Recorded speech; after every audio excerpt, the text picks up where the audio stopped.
भाषा वह माध्यम है जो एक व्यक्ति को दूसरे व्यक्ति से जोड़ती है, अर्थात भाषा संचार का माध्यम है जिसे हम कम्युनिकेशन कहते हैं। भाषा आपके संस्कारों और आपके व्यक्तित्व का परिचायक होती है। भाषा वह माध्यम है जो आपकी पर्सनैलिटी को दिखाती है। यदि हम यूं कहें कि language and personality are the two part of one coin, then that will be not wrong. Friends, हम यदि यूं कहें कि भाषा आपके संस्कारों को परिलक्षित करती है तो भी गलत नहीं होगा। दोस्तों, भाषा से ही आपके संस्कार दिखते हैं, भाषा से ही आपके परिवार की पहचान होती है। दोस्तों, भाषा से ही दुश्मन भी दोस्त बन जाते हैं। इसलिए कहा गया है, ऐसी वाणी बोलिए मन का आपा खोई, औरन को शीतल करे आपहु शीतल होय। दोस्तों, जो वाणी है ना, वो भाषा से ही निकल कर रही है। दोस्तों, जो वाणी है वो भाषा, अब भाषा कैसी बोलते हैं? कई व्यक्ति क्या होते हैं, आपके बोलने का टोन जो है उसे देखकर समझ जाते हैं कि आप क्या कहना चाहते हैं, आपका मूड कैसा है। तो दोस्तों, भाषा जो है वो आपका व्यक्तित्व, आपके गुणों का परिचायक होती है। Language is the identification of your personality. ये सही कहा गया है, क्योंकि आपका व्यक्तित्व जो है वो आपकी भाषा से मिलकर बना हुआ है। चाहे वो भाषा बॉडी लैंग्वेज हो, चाहे आपका वर्बल लैंग्वेज हो, चाहे नॉन वर्बल लैंग्वेज हो। दोस्तों, अब बात आती है कि इस भाषा को यदि हम प्रोस्पर करना चाहें, इसको यदि हम समृद्ध बनाना चाहें तो किसका योगदान मिल सकता है? तो पहला तो है साहित्य का। हम जैसा पढ़ेंगे वैसे हमारा भाषा बनेगी, हमारी भाषा बनेगी। एक भाषा होती है देहाती भाषा होती है, एक शहरी भाषा होती है। लेकिन दोस्तों, को जरूरी नहीं है कि शहरी है वो अच्छी भाषा वाला होगा, और कोई जरूरी नहीं है कि देहाती वो नीची भाषा का होगा। दोस्तों, ये भाषा ये संस्कारों से परिलक्षित होती है। आपके संस्कार कैसे मिले हैं, आपके गुण कैसे आए हैं, आपका पैतृक संस्कार कैसे है। दोस्तों, आपको एक बात और बताएं, जो साहित्य, जैसा साहित्य आप पढ़ेंगे ना वैसा ही आपकी जो है भाषा बनेगी और उसके अनुसार आपका व्यक्तित्व झलकता है। इसके अलावा गुरुजनों का भी बहुत बड़ा योगदान होता है। जो आपके गुरु है, मैंने एक बार पहले बताया कि गुरु आपका गुरु है वो कब होगा? जब आपका सम्मान करेंगे।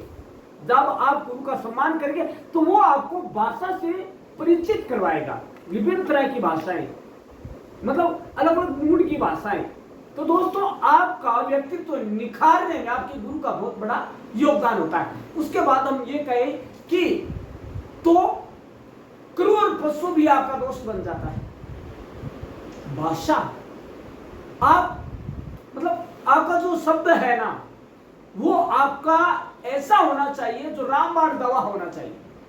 दोस्तों, एक एग्जांपल के लिए हम एक घर में 20 सदस्य हैं और एक काम करने वाली बाई घर पे आती है, काम करने वाली महिला घर पर आती है, हाउसमेड घर पे आती है।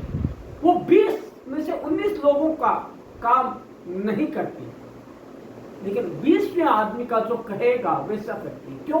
क्योंकि उसकी भाषा ऐसी है, उसने कभी उसको छोटी भाषा का यूज नहीं किया। उसने हमेशा उसी दीदी, जीजी इन भाषाओं से संबोधित किया, या चाची या दादी या अम्मा। जो शब्द जो है ना, भाषा जो आपकी है वो आपको महान बनाती है, वही आपको किसी की नजरों में गिराती है। तो हमें भाषा का जो चूज है, भाषा का जो चयन है, ऐसा करना चाहिए कि सामने वाला हमारा मुरीद हो जाए, हमारा बन जाए। दोस्तों, ये तराजू तोल के तब मुख बाहर आली। दोस्तों, ये ऐसा ही नहीं कहा गया है। हम जो भाषा बोलना चाह रहे हैं पहले हमें हमारे मन के तराजू पर तोल कर उसके बाद बाहर निकालनी चाहिए कि हम क्या कहना चाहते हैं। भाषा एक ऐसा माध्यम है जो पशुता और मनुष्यता दोनों के बीच के जो है दूरी को परिभाषित करती है, बीच के गैप को परिभाषित करती है कि मनुष्य कौन है और पशु कौन है। कई बार मनुष्य दिखते तो हैं लेकिन होते नहीं है उनकी भाषा की वजह से। कई लोग ये कहते हैं तेरी भाषा देखकर तो लगता नहीं कि तू मनुष्य है। तो ये क्या है? ये आपके भाषा है, वो आपके संस्कारों का परिचय है। आपकी भाषा है वो दिखा रही है कि आप किस तरह के संस्कार आपको मिलेगा। तो दोस्तों कहने की बात ये है कि आप अपने संस्कारों को परिलक्षित करें अपनी भाषा से, अपने संस्कारों को तिरोहित ना करें, ना अपने पैतृक गुणों को तिरोहित करें। अच्छा यही होगा, युग बदले चाहे कुछ बदले लेकिन ना बदले आपकी भाषा। तो दोस्तों भाषा को हमें कभी नहीं बदलना है, चाहे कैसा ही देश हो, कैसा ही वेश हो, कैसा ही काल हो, हमें हमारी भाषा पर ध्यान देना ही होगा। तभी हम दूसरों का अपना बना सकते हैं और हम किसी दूसरे के हो सकते हैं। तो दोस्तों आप कमेंट में जरूर दीजिएगा आपको कैसी भाषा सुनना और बोलना पसंद है। धन्यवाद।